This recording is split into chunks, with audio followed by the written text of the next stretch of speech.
Hi, friends. Thanks for tuning in. I'm excited to share this with you. Mark Gibson here.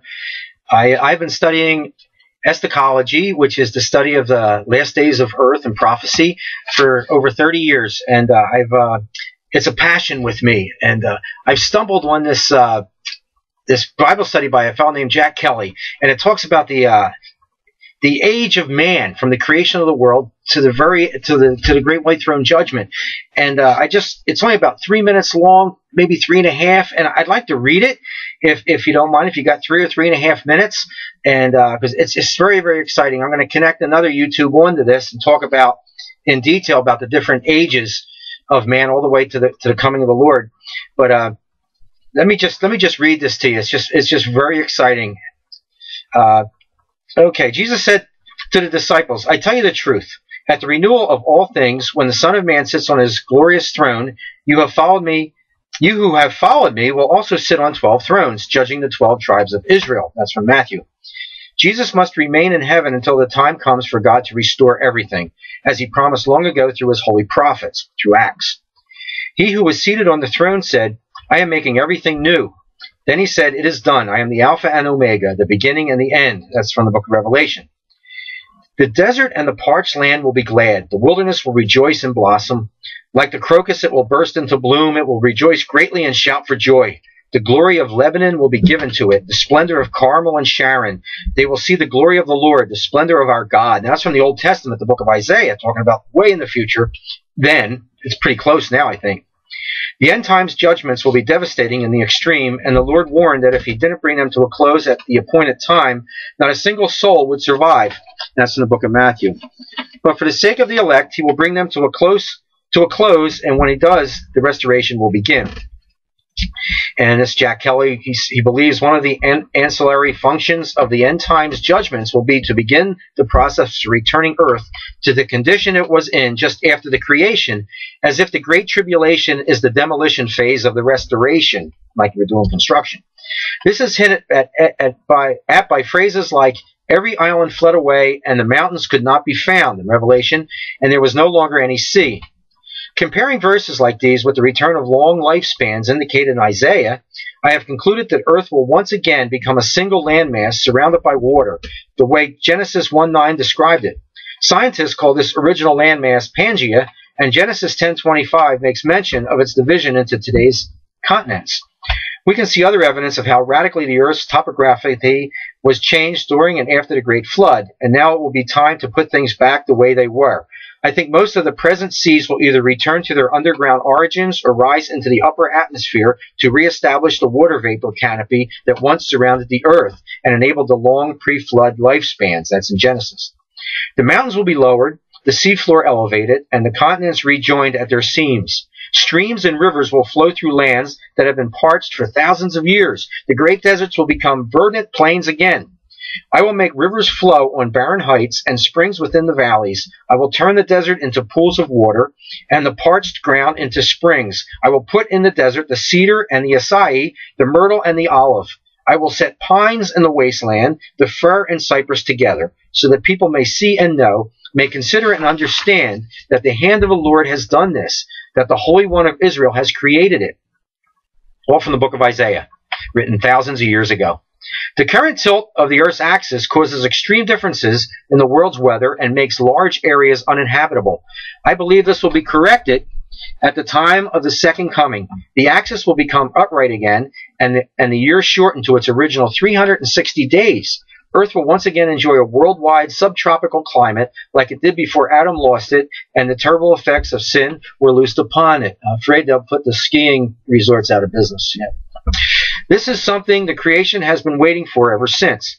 The creation waits in eager expectation for the sons of God to be revealed. For the creation was subjected to frustration, not by its own choice, but by the will of the one who subjected it, in hope that the creation itself will be liberated from its bondage to decay and brought into the glorious freedom of the children of God. That's from the book of Romans in the New Testament. When the Lord returns in glory, the wait will be over, and soon afterward the creation will once again resemble a lush garden. He will make her deserts like Eden, her wastelands like the garden of the Lord, out of Isaiah. Some people are troubled by all this because they're so much in love with the creation as it currently appears. I even read a book review, but when I say I'm talking about Jack Kelly, who wrote this Bible study. I even read a book review recently whose author is asking God to be left behind at the rapture because she can't imagine anything being more beautiful than this present earth, not even heaven. People like this are limited in their thinking. In the first place, they don't stop to think that if the earth is this beautiful while under a curse, how much more so will it be when the curse is lifted and it's restored to its original condition. And second, they don't realize that the Lord has spent the last 2,000 years preparing a place for us in his Father's house. Book of John. The church will no longer call earth home, but will dwell with him there.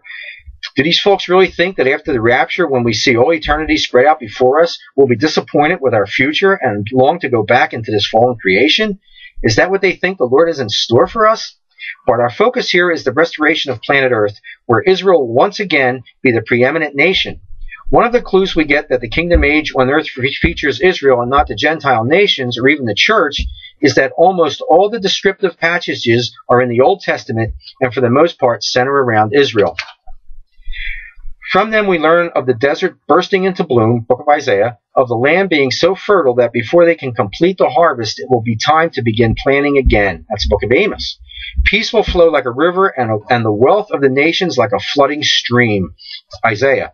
In Jerusalem, men and women of ripe old age will sit in streets filled with playing children.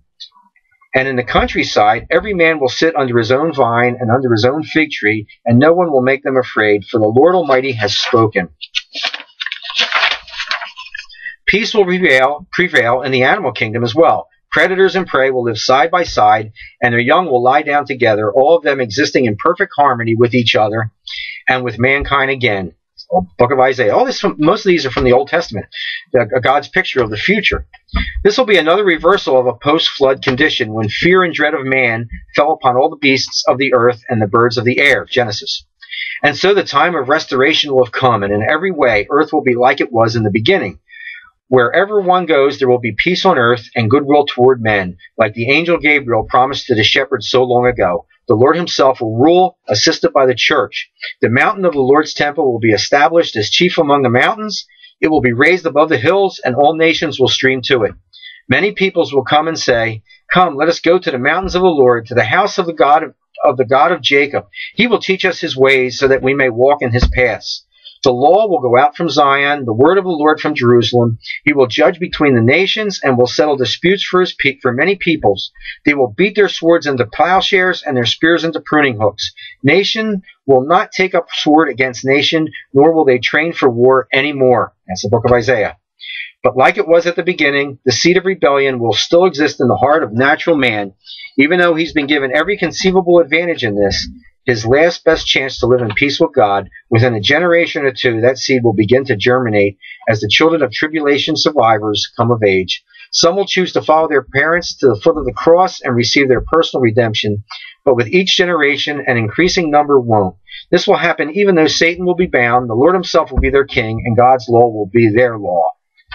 You see, there is no condition or circumstance that will allow natural man with his sin nature to live in peace with God.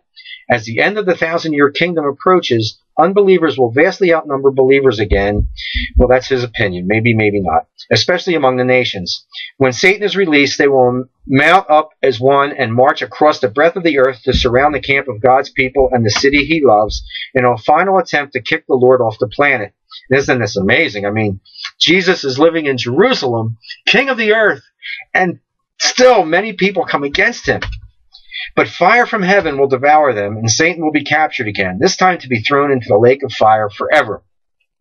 And so for the 7th time since creation, God will have entered into covenant with man in an attempt to coexist.